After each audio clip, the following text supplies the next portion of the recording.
The nature of the contemporary operating environment poses unique challenges to leadership. Deployment to non-military taskings, blurred front lines, and threat to life due to a lack of safe zones increases levels of physical and mental stress. The most demanding leadership is often exercised at very low levels of the chain of command, invariably by those who have received the smallest investment in career development terms. But they are still expected to make life and death decisions that can affect a huge number of people. Further, collaboration with allies and partner nations in a coalition environment are often hampered by different cultural attitudes, perceptions, and ingrained behaviours, which all pose challenges to ethical interoperability by creating doubt and uncertainty. This is a challenging environment for all commanders, and our utmost responsibility must be to support our subordinates to make the best decisions possible, to do the right thing in morally ambiguous situations. Military ethics training has been shown to reduce unethical behaviour in conflict situations, and emerging evidence suggests a relationship between post-traumatic stress and moral transgressions. Unfortunately, most traditional ethics training interventions are still classroom-based, delivered through PowerPoint slides by specialist personnel not from the unit.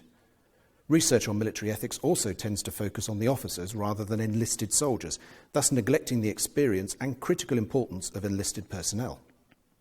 Published evidence convincingly demonstrates that a group-based ethics training program can positively influence soldiers' behaviours and attitudes, for example, towards the treatment of non-combatants, even if this intervention occurs during the midst of a combat deployment.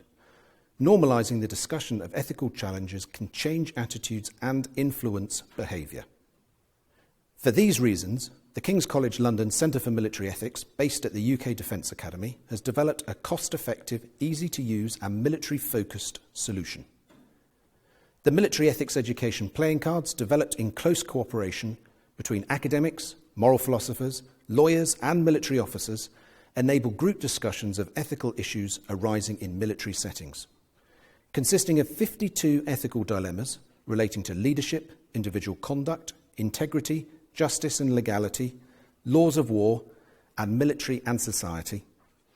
The playing cards can be used anywhere from peacetime barracks to high-tempo operations.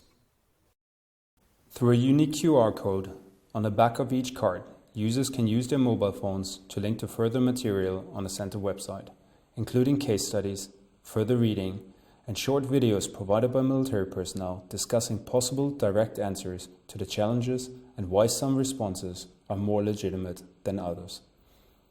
The online site also hosts other support materials for those who wish to take the lesson further, including free-to-access online open courses aimed at military personnel for further training.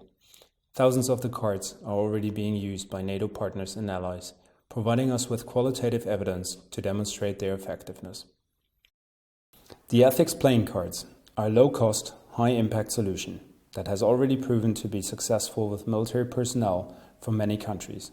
It's a non-threatening, familiar and accessible way to engage with discussions about military ethics in classroom-based training, scenario-based military exercises, or during breaks on deployment. They provide practical and relatable answers that make sense to all professional military personnel, regardless of their nationality.